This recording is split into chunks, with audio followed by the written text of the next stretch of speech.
Hi everyone. Here are the 3 things I learned during these 14 days out of 21 of holding plank. Number one, you do start increasing your self-belief. You see how stronger you are getting and how much you can push through, and your muscles and your mind are getting more resilient. Yes, that's right, more resilient.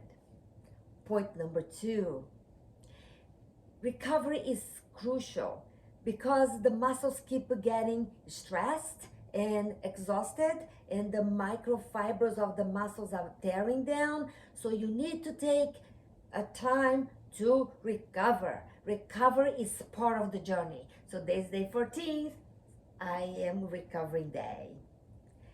Point number three, at this point of the journey, where I still have 7 days to go, I am exhausted.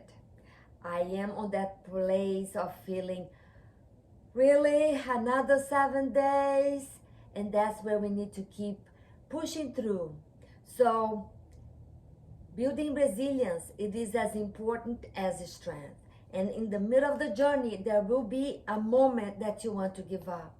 And that's where we develop that mental strength that turns into a physical endurance.